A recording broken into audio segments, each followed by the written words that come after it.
चलिए भाई, हम लोग जो है पिछले वीडियो में डिस्कस कर चुके हैं property of diametric material and origin और you can say explanation of diametric material on the basis of electronic theory. ठीक है ना। इसके बाद इसके पहले और क्या दो चार पॉइंट हमारे आए थे, कौन सा कि what is the diamagnetic, what is paramagnetic and what is the ferromagnetic material, उसके एग्जाम्पल, ये सारी चीज़ें हम लोग डिस्कस कर चुके हैं वन बाई वन। ठीक है, जिसका थ्योरेटिकल पूरा पढ़ना है, हर चीज़ के एग्जाम्पल याद करना है। जैसे सॉलिड का अलग एग्जाम्पल, ठीक है, कि डाया पैरा फेरो में सॉलिड के अलग एग्जाम्पल, लिक्विड के अलग एग्जाम्पल, साथ साथ गैसेज के अलग एग्जाम्पल ध्यान देना है। ठीक है ना। आज हम लोग क्या डिस्कस करेंगे? आज हम लोग डिस्कस करेंगे कि property of parametric material as well as क्या हो गया एंड इट्स एक्सप्लेनेशन। ठीक है, पैरामेट्रिक में ऐसा क्यों होता है ये देखेंगे। साथ साथ प्रॉपर्टी ऑफ फेरोमेट्रिज्म या फेरोमेट्रिक मटेरियल, और ट्राई करेंगे जानने का कि फेरोमेट्रिक मटेरियल में ऐसी क्या बात होती है जो कि वो चीज़ों को या मैट्रिक मटेरियल को वो बहुत ही स्ट्रांगली अट्रैक्ट करता है। तो स्ट्रांगली अट्रैक्ट क्यों करता है इसके बारे में लोग आज जानेंगे। ठीक है ना। तो इसमें क्या हो गया, today we will discuss about paramagnetic as well as ferromagnetic material. Okay ना। फर्स्ट वन कि what are the property of, what are the properties of parametric material. देखिए जो आपकी प्रॉपर्टी आपकी थी डायमेट्रिक में, सेम प्रॉपर्टी यहाँ रहेगी। अंतर क्या रहेगा, वो सारा था अपोजिट, ये सारा क्या रहेगा, ये सारा रहेगा एलॉन्ग द मैग्नेटिक फील्ड। ये भी सारा रहेगा स्लाइटली ही, लेकिन एलॉन्ग रहेगा। और पैरामेट्रिक में एंड फेरोमेट्रिक में सिर्फ केवल इतना ही डिफरेंस है, जो प्रॉपर्टी आपकी पैरामेट्रिक में फ्रीली है या जो प्रॉपर्टी पैरामेट्रिक में क्या स्लाइटली है, वही प्रॉपर्टी क्या होगी, वही properties in case of ferromagnetic very strongly. ठीक है ना। जैसे क्या है, पैरामेट्रिक मटेरियल क्या करेगा, पैरामेट्रिक मटेरियल जो है वो मैग्नेटिक फील्ड में स्लाइटली अट्रैक्ट होंगे, फेरो में क्या होता है वही स्ट्रांगली अट्रैक्ट होंगे। तो all the property follows by ferromagnetic material, ठीक है ना, with more strongly in compare to parametric material. Okay, first one क्या, first we see what are the properties of parametric material. ठीक है ना। चलिए देखते हैं फिर। तो भाई हमारे this is the property of parametric material. क्या है पहला number one, first one, when parametric material are placed inside the external magnetic field then they are slightly attracted towards the magnetic field. Diametric में क्या था, वो क्या slightly ripple हो रहा था, यहाँ क्या स्लाइटली क्या हो रहा है, अट्रैक्ट हो रहा है। सेकंड क्या है, व्हेन पैरामेट्रिक क्या हो गया, parametric small rod is freely suspended in magnetic field then it is aligned along the magnetic field. क्योंकि इसमें अट्रैक्शन होगा ना, क्या होगा, ये सीधा हो जाएगा, खींच लेगा, नॉर्थ पोल अपनी तरफ खींचेगा, साउथ पोल अपनी तरफ खींचेगा। जब नॉर्थ अपनी तरफ खींचेगा, साउथ पोल अपनी तरफ खींचेगा, ऑटोमेटिक क्या हो जाएगा, ये मैग्नेटिक फील्ड के पैरेलल हो जाएगा। ठीक। नेक्स्ट देखिए, इसके अंदर मैग्नेटिक फील्ड लाइन पास होती हैं इसमें, ठीक है, बस लेकिन बहुत ज्यादा नहीं, लेकिन कुछ पास लाइन पास होती है। That's why magnetic field line are prefer to pass from the parametric material. ठीक है। अगला क्या है, अगर कोई लिक्विड है चेक करना है, क्या करना है, अगर उसको रखेंगे नॉन यूनिफॉर्म मैग्नेटिक फील्ड, तो लिक्विड जो होता है वो हायर मैग्नेटिक फील्ड तरफ क्या होता है, अट्रैक्ट होता है। देखो जैसे दो पोल्स आप यहाँ पे हैं, दोनों पास पास में हैं, अगर पास पास में है तो यहाँ बीच में मैग्नेटिक फील्ड क्या होगी ज्यादा, तो लिक्विड किनारे से खींच के बीच ज्यादा हो जाएगा, इसलिए लेवल यहाँ पे उठ जाएगा। यहाँ क्या है, लिक्विड का अगर पोल दूर कर दिया, जब पोल दूर दूर हो जाएंगे, in that condition what happen, magnetic field यहाँ किनारे ज्यादा हो जाएगी, बीच में क्या हो जाएगी, वीक हो जाएगी, दूरी बढ़ा दिया ना, तो इस कंडीशन पे इस magnetic field non uniform. Clear हुआ। तो हमारी this is the fourth property. Next जो फिफ्थ क्या होगी, देखिए क्या होगा इसके बाद, नेक्स्ट प्रॉपर्टी मानी क्या होगी, number fifth, parametric material develop. ठीक है ना। क्या हो गया, parametric material develop small magnetisation in the direction of magnetising field. ठीक है। Hence the susceptibility of paramid material is small and positive. What is meaning, हमने आपको बताया है कि व्हाट इज द ससेप्टिबिलिटी, क्या होती है। Susceptibility means easiness of magnetisation of any magnetic material. आप ऐसा समझिए, आपके पास मान लीजिए आयरन रॉड है, एक आपके पास एल्युमिनियम रॉड है, क्या है, एल्युमिनियम रॉड है, आयरन रॉड है, और एक ले लिया आपने कॉपर रॉड, ठीक है ना, या गोल्ड ले लीजिए, गोल्ड जो भी है। अब एल्युमिनियम रॉड क्या होता है, देखो एल्युमिनियम क्या होता है, पैरामैग्नेटिक, एक क्या लिया हमने पैरामैग्नेटिक, ठीक है ना। गोल्ड क्या हो गया, डायमैग्नेटिक, एक ले लिया आयरन रॉड जो हमारा क्या है, फेरो हो गया, ठीक है। उसी मैग्नेटिक फील्ड में रखो तीनों, जब उसी मैग्नेटिक फील्ड में तीनों रखेंगे तो जो हमारा डायमैग्नेटिक है, जो हमारा जैसे मतलब गोल्ड क्या है, डायमैग्नेटिक है, वो तो रिपेल करेगा, वो तो रिपेल होगा, ठीक। या कॉपर क्या है, वो रिपेल करेगा, ऐसा में। लेकिन वहीं पर जो हमारा एल्युमिनियम है वो स्लाइटली अट्रैक्ट होगा, वहीं जो आयरन है वो क्या हो गया, वो स्ट्रांगली अट्रैक्ट होगा। दिस मीन्स गोल्ड इस क्या हो गया, रिपेल कर रहा है, ठीक। तो इसलिए क्या, उसकी ससेप्टिबिलिटी क्या होगी, नेगेटिव होगी। This means since gold is repelled in magnetic field, okay ना। तो यहाँ क्या हो गया, तो यहाँ मैग्नेटाइजिंग कंडीशन क्या होगी, दैट्स वाई मैग्नेटाइजेशन कंडीशन या easiness of magnetisation of gold और you can say diamagnetic material in the same magnetic field is क्या, नेगेटिव। वही क्या है, एल्युमिनियम हमारा क्या है, पैरामैग्नेटिक है, वो स्लाइटली मैग्नेटाइज होगा, वो क्या होगा, स्लाइटली मैग्नेटाइज होगा। वहीं पर क्या है, हमारा आयरन है, उसी मैग्नेटिक फील्ड में क्या हो गया, स्ट्रांगली मैग्नेटाइज होगा। तो ये हमारी ससेप्टिबिलिटी, अगर ससेप्टिबिलिटी किसी की जीरो है, न्यूट्रल हो गया, नेगेटिव है वो रिपेल करेगा, बिल्कुल क्षमता अगर जीरो है तो उसकी मैग्नेटाइजिंग होने की क्षमता जीरो खत्म। अगर नेगेटिव हो गया तब क्या हो गया, वो मैग्नेटाइजिंग को उल्टा रिपेल करेगा ना, बिल्कुल नहीं है, एकदम नेगेटिव पहुंच गया। अगर पॉजिटिव में थोड़ा है, दिस मीन्स दैट मटेरियल में बी मैग्नेटाइज, ठीक है ना। लेकिन अगर मान लीजिए बहुत ज्यादा है, दैट्स वाई मैग्नेटिक ससेप्टिबिलिटी। सोचिए कि what should be magnetic susceptibility of iron, cobalt, निकल, कितना होना चाहिए, क्योंकि ये पहुंचते तुरंत मैग्नेटाइज होता है बहुत फास्ट, स्ट्रांगली। इसलिए क्या माना जाता है कि susceptibility very very high, just like infinite. क्या माना जाता है कि ससेप्टिबिलिटी ऑफ आयरन, कोबाल्ट और यू कैन से फेरोमैग्नेटिक मटेरियल क्या हो गया, इनफाइनाइट और यू कैन से वेरी लार्ज। पैरामीट्रिक क्या हो गया, स्लाइटली पॉजिटिव। डायमेट्रिक क्या हो गया, बिल्कुल नेगेटिव। इसलिए क्या हो गया यहाँ पर, इसलिए क्या हो गया कि हमारा क्या होता है, ए स्मॉल होता है एंड पॉजिटिव होगा। जैसे फॉर एल्युमिनियम 1.8, देखो 1.8 टेट्राम -6 है, तो एक से थोड़े बड़े से, जीरो से थोड़ा ही बड़ा है ना, 0.000 करेंगे, अपॉन 10⁻⁶ करेंगे ना, क्लियर, ओके। नेक्स्ट है रिलेटिव परमेबिलिटी। देखिए व्हाट इज रिलेटिव माने क्या हो, समझिए यहाँ पे। अगर बात कर रहे हैं परमेबिलिटी की, तो व्हाट इज परमेबिलिटी, हम बताया था ना कि कोई मीडियम है, उसके अंदर से मैग्नेटिक फील्ड लाइन कितने इजीली पास होगी, ठीक है। परमिटिविटी रोकता है, परमिटिविटी क्या करती है, जो reverse of capacity of electric field line passes from any medium, ठीक। लेकिन ये क्या है, परमिटिविटी क्या होती है, ये क्या होती है, ये डायरेक्टली होता है प्रोपोर्शनल, माने उस मीडियम की कैपेसिटी या एबिलिटी कितनी है मैग्नेटिक फील्ड लाइन को पास करवाने की, बात समझ में आई। या देखो वहां क्या होता है, फोर्स में F = 1/4πε0, माने ε0 नीचे जा रहा है, और मैग्नेटिक फील्ड भी इक्वल टू क्या था, μ0 ऊपर होता है। नहीं, आपको यही क्लियर हो जाना चाहिए कि इलेक्ट्रिक फील्ड में क्या फॉर्मूला क्या होता है, 1/4πε0 Q/r²। अर्थात इलेक्ट्रिक फील्ड लाइन क्या होता है, 1 इसके क्या हो गया, इनवर्सली प्रोपोर्शनल हो गया। उसमें क्या होता है, बी इक्वल टू क्या होता है, बी इक्वल टू होता है μ0/4π ना, आइडियल साइन थीटा क्या होता है, आइडियल साइन थीटा/r² होता है। यहाँ भी क्या है, डायरेक्टली प्रोपोर्शनल टू μ0। इसका मतलब क्या हुआ कि आपका जो ε0 जो है वो इलेक्ट्रिक फील्ड लाइन को रोकेगा। अगर परमिटिविटी बढ़ रही है क्या होगा, इलेक्ट्रिक फील्ड लाइन से पास नहीं होगी। इसलिए क्या होता है, कंडक्टर की परमिटिविटी कितनी होती है, इलेक्ट्रिक कांस्टेंट भी नीचे होता है ना, इन्फिनिटी होता है। अगर इन्फिनिटी होगा तो पूरा रोक देता है, लेकिन यहाँ क्या है, यहाँ पूरा पास कराएगा। तो एकदम क्लियर कंसेप्ट भी होना चाहिए कैसे क्या हो रहा है, रटना नहीं है, समझना, समझिए इसको, ठीक है ना।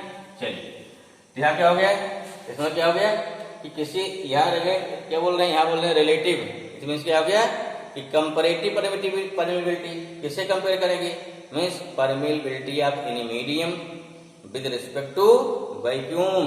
वैक्यूम कितना होता है, म्यू0 होता है समझ में। तो इसलिए क्या, अब वैक्यूम के तुलना में कितना है, स्लाइड में मतलब क्या हो गया कि इसकी परमिबिलिटी मोर देन छोटा सा 1 से क्या है, ग्रेटर है ना, पॉजिटिव है, ग्रेटर है, अर्थात क्या फील्ड लाइन को पास कराएगा अपनी तरफ से, बहुत ज्यादा पास नहीं कराएगा लेकिन हाँ पास कराएगा। ठीक है, अभी पीछे बताया था पास करा रहा है। स्लाइटली मेटेड फील्ड लाइंस क्या है, स्लाइटली मेटेड field lines are passes from the parametric material. Clear हुआ, चलिए नेक्स्ट देखो कि नंबर 7 बहुत पूछा था एग्जाम में, तो ये बहुत ही एग्जाम इंपॉर्टेंट है। पूछा था कि state and explain Curie law for magnetism. यही हमारा क्या है, मैग्नेटिज्म के लिए ही क्यूरी लॉ हमारा है। क्या देखो है, यहाँ मैग्नेटिक ससेप्टिबिलिटी, अब आपको ससेप्टिबिलिटी के मतलब क्लियर होने चाहिए, easiness of magnetisation of any क्या हो गया, मैग्नेटिक मटेरियल। ठीक है ना। ऑफ पैरामेट्रिक मटेरियल क्या है, इज क्या varies as inversely proportional to absolute temperature. ठीक है, जैसे टेम्परेचर बढ़ाएंगे क्या होता है, वैसे वैसे पैरामेट्रिक मटेरियल की ससेप्टिबिलिटी क्या घटती जाएगी, देखा हमने। ठीक है, कैसी घटती, देखो क्या है, एक्साई एम से बोलते हैं, एक्साई एम इनवर्सली प्रोपोर्शनलिटी या कांस्टेंट सी अपान डी आएगा। सी क्या बोलते हैं, क्यूरी कांस्टेंट बोलेंगे, क्या बोलते हैं, क्यूरी कांस्टेंट। अगर ड्रा देखिए यहाँ पे क्या सी और एम ना, सी और टी इनवर्सली हो गया, just like Y equal to 1/x बताए थे ना। अगर आपको याद हो ग्राफ में जिससे बताए थे, अगर वाई इक्वल टू क्या 1/x आ जाए, एक्स वाई इक्वल टू कितना 1 आ जाएगा ना, ग्राफ क्या बनता है, इस कंडीशन का ग्राफ बनता है हमारा रेक्टेंगुलर हाइपरबोला। अगर एक कंसेप्ट क्लियर है तो ग्राफ बनाने में कोई दिक्कत नहीं आएगी। यहाँ क्या हो गया, if we draw graph between this xi M and T then we obtain rectangular hyperbola. ठीक है ना, ये क्या हो गया, this is nature of graph. इसके लिए हमारे हो गया भाई, किसके लिए हो गया, फॉर क्यूरी लॉ। क्लियर हुआ। नेक्स्ट क्या है अगला, as soon as magnetic field is removed a parametric material lose its magnetism. Clear हुआ भाई, इसे मतलब क्या है, फील्ड रखा था, हल्का मैग्नेटाइज, बहुत हल्का मैग्नेटाइज हुआ है, जैसे क्या किया, जैसे फील्ड हटाया तुरंत क्या होगा, डिमैग्नेटाइज हो जाएगा। अगला क्या है, अगर टेम्परेचर फिक्स कर दिया आपने तो उस कंडीशन पे intensity of magnetization is directly proportional to magnetizing field की बात समझ आ रही है। देखिए क्या रहा है इसमें, समझिए इस बात को, ये समझिए करा गया। यहाँ तो चीज करा कि इंटेंसिटी ऑफ मैग्नेटाइजेशन, दूसरा क्या है मैग्नेटाइजिंग फील्ड। हमने जो फील्ड लगाया बाहर से क्या करने के लिए, मैग्नेटिक मटेरियल को मैग्नेटाइज करने के लिए, क्या करेंगे उसमें, जो फील्ड लगाया बाहर हमने, जैसे मान लीजिए आपने यहाँ लगा दिया सोलेनोइड या मैग्नेटिक फील्ड लगा दिया, फील्ड हमने फिक्स कर दिया, उसी फील्ड में यहाँ करा क्या है, इंटेंसिटी ऑफ मैग्नेटाइजेशन। मीन्स क्या हो गया, जैसे मतलब क्या है, अलग अलग मटेरियल की मैग्नेटाइजेशन इंटेंसिटी अलग अलग होगी ना, मतलब कोई मटेरियल कितना मैग्नेटाइज हुआ, जैसे कॉपर क्या है बहुत कम मैग्नेटाइज होगा, एल्यूमिनियम क्या है थोड़ा ज्यादा होगा, ठीक है, आयरन क्या बहुत ज्यादा होगा उसी मैग्नेटिक फील्ड में। तो यही करा अगर टेम्परेचर कांस्टेंट कर दिया जाए तो उस कंडीशन पर इंटेंसिटी ऑफ मैग्नेटाइजेशन, मतलब किसी मैग्नेटिक मटेरियल की मैग्नेटाइज होने की जो कैपेसिटी है, that is directly proportional to magnetizing field. जैसे मान लीजिए आयरन है, हम जैसे जैसे मैग्नेटाइज फील्ड बढ़ाते जाएंगे वैसे वैसे क्या इंटेंसिटी ऑफ मैग्नेटाइजेशन क्या होगा, उसका इंक्रीज होता जाएगा। दैट्स व्हाई इट में भी वी कैन से एक्साई एम अर्थात susceptibility and permeability do not show any variation, ठीक है ना, if temperature is constant. These are the property of parametric material. ठीक है, अब क्या देखना है, अब कर इसको एक्सप्लेन करना है। ठीक है, पैरामेट्रिक मटेरियल में ऐसे गुण क्यों होते हैं, क्या रीजन है, इसको हम एक्सप्लेन करेंगे। पहले इसे क्लियर रखिए कि पैरामेट्रिक मटेरियल ऐसे मटेरियल होते हैं, the materials which have outer most orbit even number odd number electron. ध्यान रखिए यहाँ क्या होता है, outer most orbit have odd number of electron. In case of diametric क्या था, in case of diametric material it have even number of electron in outermost orbit, but in case of parametric material the atom have odd number of electron in outermost orbit। This thing clear. चलिए आगे देखते हैं, फिर इसको explain करते हैं on the basis of क्या हो गया, फिर वही इलेक्ट्रॉनिक कन्फिगरेशन। ठीक है, तुम्हारा क्या हो गया? नेक्स्ट टॉपिक हमारा हो गया explanation of paramagnetism on the basis of electronic configuration या इलेक्ट्रॉनिक थियरी ऑफ एटम। क्या होता है? इलेक्ट्रॉनिक थियरी क्या बोलते हैं? इलेक्ट्रॉनिक कॉन्फ़िगरेशन और क्या हो गया? और इलेक्ट्रॉनिक थियरी। और you can see origin of paramagnetism. क्या हो गया? पैरामैग्नेटिज्म का ओरिजिन क्या है? तो हमें क्या बताया शुरू में?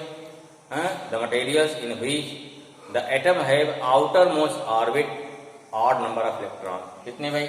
कोई एटम होगा उसमें कितने का? 8 होंगे, मीन्स या तो 3 होंगे, 3 होगा, 1 होगा, 3 होगा, 5 होगा, 7 होगा। मान लो अगर 3 है इस बार से, क्या है? 3 है, क्या होगा? आपके जो 2 पेयर बनेंगे, ये पेयर एक दूसरे क्या कर देंगे? एक दूसरे के मैग्नेटिज्म को कैंसिल कर देंगे।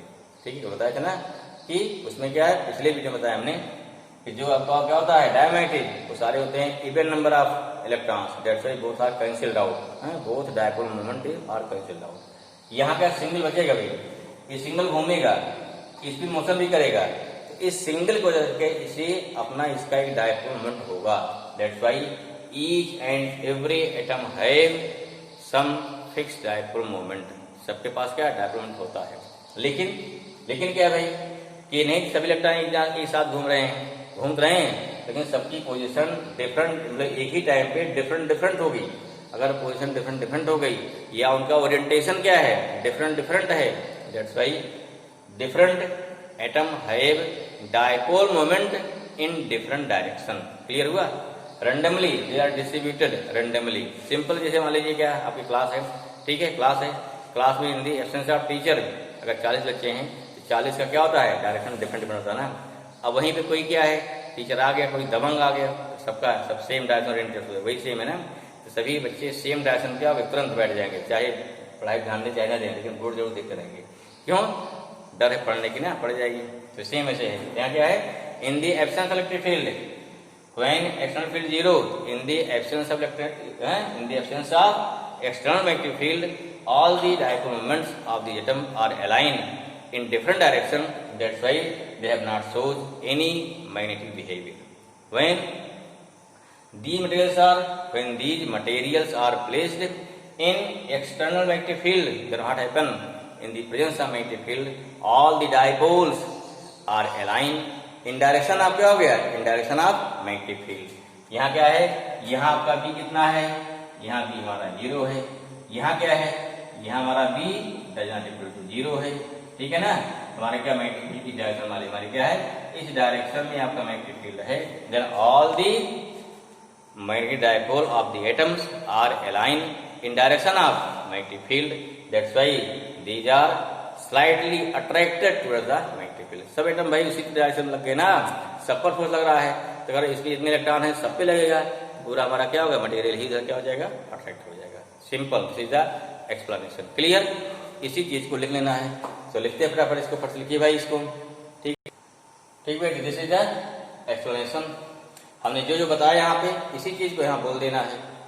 सिंपल अपने लैंग्वेज बोलना है, नहीं कि आपको एकदम बुक की लैंग्वेज देख, कोई जरूरी नहीं है, ठीक। नॉट कंपल्सरी कि आप एकदम बुक की लैंग्वेज छापिए पूरा, कुछ जरूरत नहीं है। आप समझ रहे हैं हाँ, लेकिन अपना एक्स्ट्रा नहीं ऐड करना है, ठीक। जो रियल हो बता देना। क्या है भाई? देखो क्या होता है, हमने आपको in the absence of electric field, magnetic field, ये साइड डायपोल क्या है?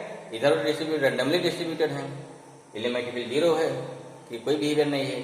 रखिए इनको, क्या हो गया? अलाइन हो गए। वही देखो लिख दिया ना, द आउटर मोस्ट ऑर्बिट है odd number of electrons in the atom of paramagnetic materials.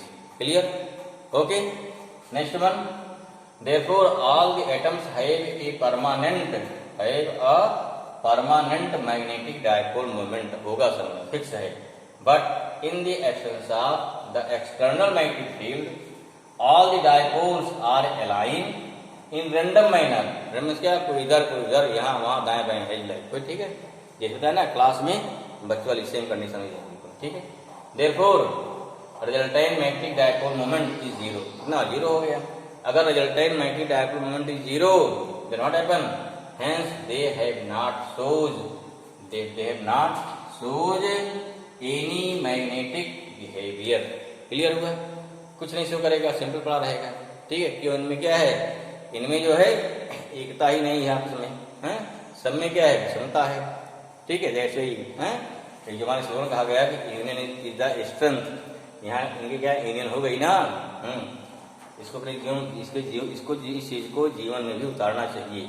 ठीक है, हम नहीं उतार पाते हैं, परिवार में फूट डाल देते हैं। चलो भाई ठीक है, यहाँ क्या होगा, when these materials are placed in external magnetic field, means when these materials are placed in external magnetic field, then all magnetic dipoles are aligned in the direction of magnetic field। बताया आपको ना, जब हम क्या करेंगे, इस material को कहाँ लाएंगे, एक्सटर्नल फील्ड लाएंगे। यहाँ लगा दो नॉर्थ पोल या लगा दो साउथ पोल, क्या हो गया, ये एक्सटर्नल फील्ड में आ गया। या यहाँ लगा दो क्या, ये सोलेनाइड करंट फ्लो कराइए, फिर ना जिस भी है वो क्या बिहेव करेगा, एज ए मैग्नेट। चलिए तब क्या होता है, तो वहां क्या हो गया कि जितने आपके डायपोल हैं सभी क्या हो गए, एक डायरेक्शन में अलाइन हो गए। अगर अलाइन हो गए हैं, they are slightly attracted towards the external magnetic field, सभी क्या अट्रैक्ट हो गए। अब सारे इलेक्ट्रॉन अब बहुत ही स्लाइटली, बहुत ही कम होता है डायपोल, नहीं बहुत ज्यादा होता है। अभी क्या डायपोल मोमेंट बहुत कम है ना, तो इसलिए क्या हो गया, ये नहीं बहुत तेज जाग चिपक जाएंगे, वो स्लाइटली ही अट्रैक्ट होंगे। ठीक है, ये दिस इज द फैक्ट। ये हो गया आपका इलेक्ट्रॉनिक एक्सप्लेनेशन ऑफ द क्या हो गया, of the paramagnetic material. I hope आपको क्लियर हुआ होगा।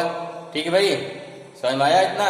ठीक है, अगर समझ में आपको आ रहा है, ठीक है, तो सर्टेनली आप इस चीज को अपने दोस्तों के साथ शेयर करेंगे, चैनल सब्सक्राइब करेंगे। ठीक है ना, इसमें कंजूसी नहीं करना है।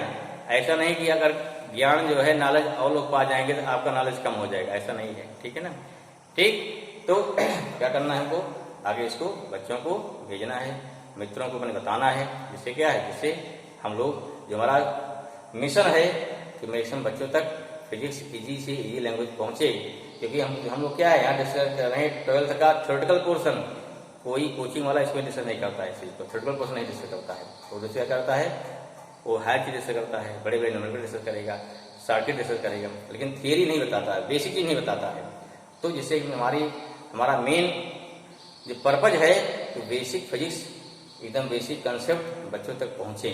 ठीक है ना, ओके। अदरवाइज वीडियो बनाने का कोई शौक नहीं था ना, क्यों, जो वीडियो बहुत सारी पड़ी हैं उस पर क्या बोलते हैं, नेट पर, हम कुछ एक्स्ट्रा करना चाह रहे हैं, जिससे क्या बेसिक चीज का बच्चे क्लियर होगा, ऑटोमेटिक क्या उसको फिजिक्स में इंटरेस्ट आएगा। ओके भाई, चलिए, थैंक यू।